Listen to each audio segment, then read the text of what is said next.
Welcome everyone to today's inaugural Studio Recruiter webinar series presented to you by 3dtraining.com. Today's theme is how to land your dream job in 3D.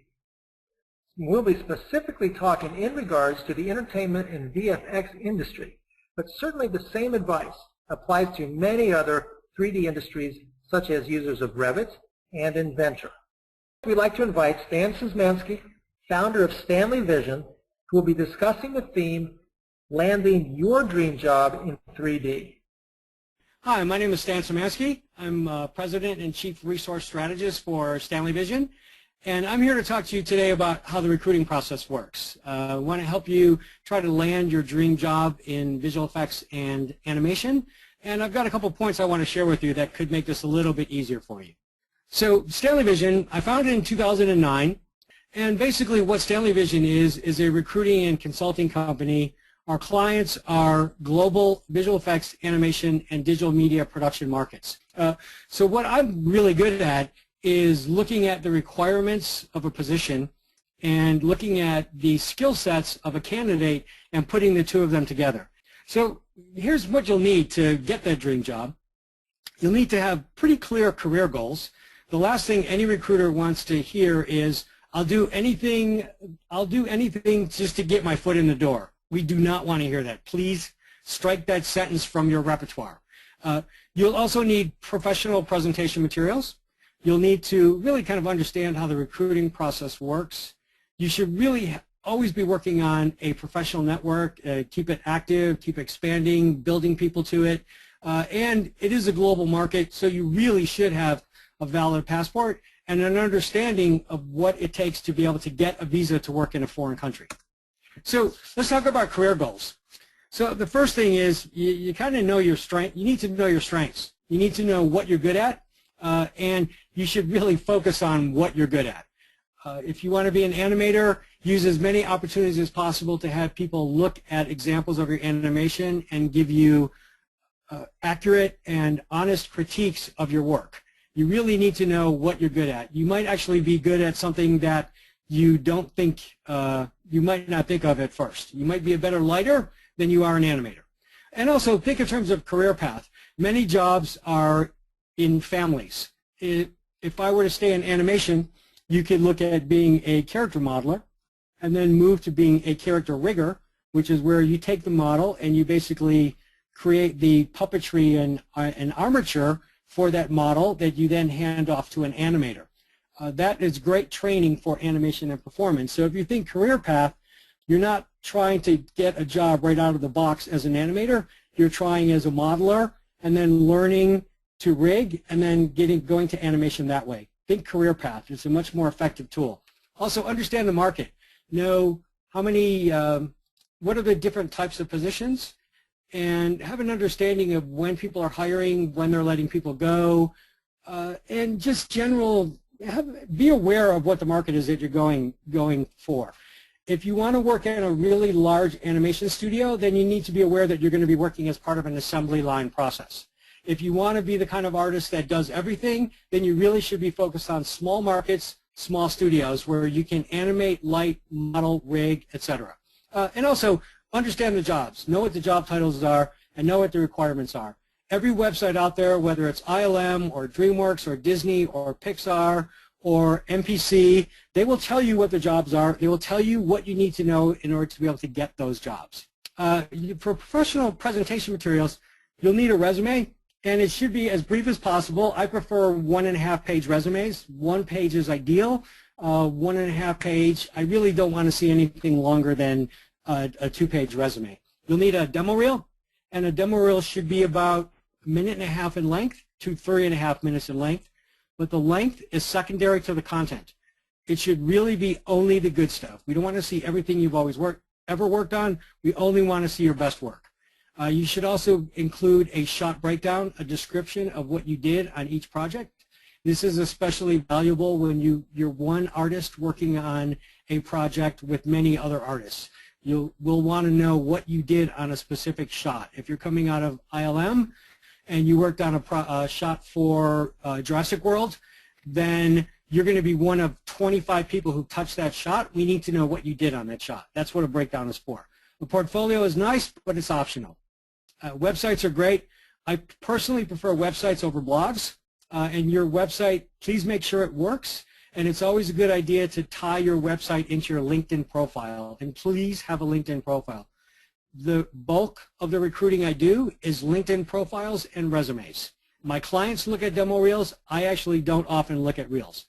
You should also have a social media presence, but you should have an appropriate social media presence. Make sure it's scrubbed clean. We don't want to see anything questionable. Anything that you would be embarrassed to show your parents, it should not be on your social media page, because recruiters really do look at that. And then for God's sakes, please have a professional email address.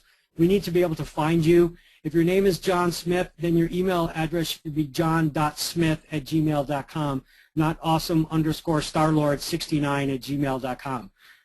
Recruiters are busy. We're looking at a lot of candidates. We'll never be able to make the connection that John Smith is awesome StarLord69.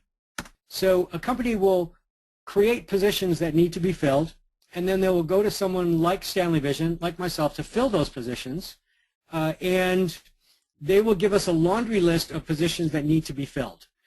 We then go out and we advertise the positions. We also start looking online to find candidates.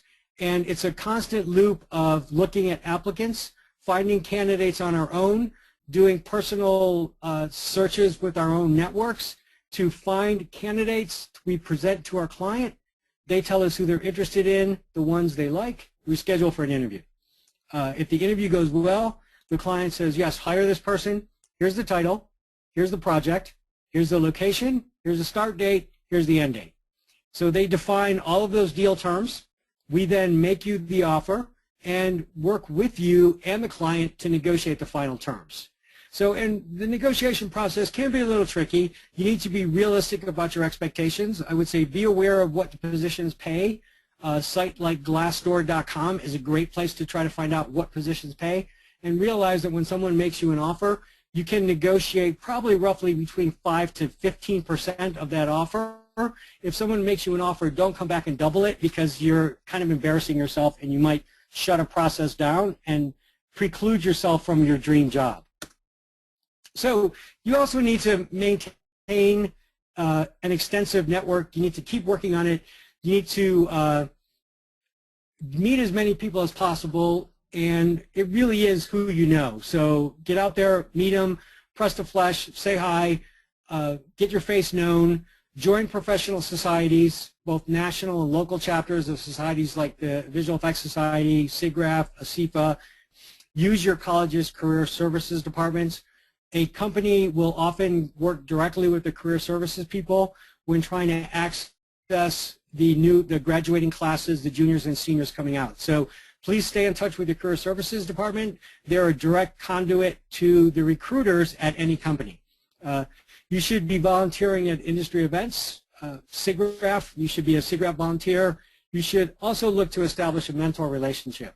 Try to establish a relationship with somebody who can actually look at your work and give you feedback on how you're doing. You want to continue to study. You always want to be refining your work, improving your demo reel, and you want to be submitting your work to people who can give you honest critiques. You always want to be making your work better.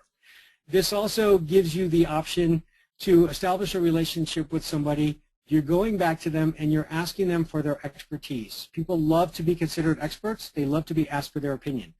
So establish a mentor relationship. The best way to do that is keep working on your resume, your demo reel, your portfolio, and trying to get feedback with people who can give you meaningful feedback. So hopefully this information will help you. My name is Stan Szymanski. My company is Stanley Vision. I'd like to wrap up by saying we're currently working on a pretty large project with a company called the Moving Picture Company, alias MPC. They're a very large global visual effects company working on film and television commercials, and they have a number of open positions in their offices in Vancouver, Montreal, London, Los Angeles, New York. Go to the website and check out the positions. So hope this helps, and good luck. Persevere, hang in there. Thank you for watching this Webinar Recruiter highlight video. We hope you found this information helpful and inspiring. If you'd like to learn more about the Studio Recruiter webinar series or register for an upcoming live event, then visit 3dtraining.com/webinars. If you have any additional questions, you can also contact 3dtraining.com at the phone number on the screen, 877-RING-3DTI, or shoot us an email at info@3dtraining.com. On behalf of the 3DTI team, we wish you all the success in your goals and aspirations with 3D. We hope to see you in our next live webinar.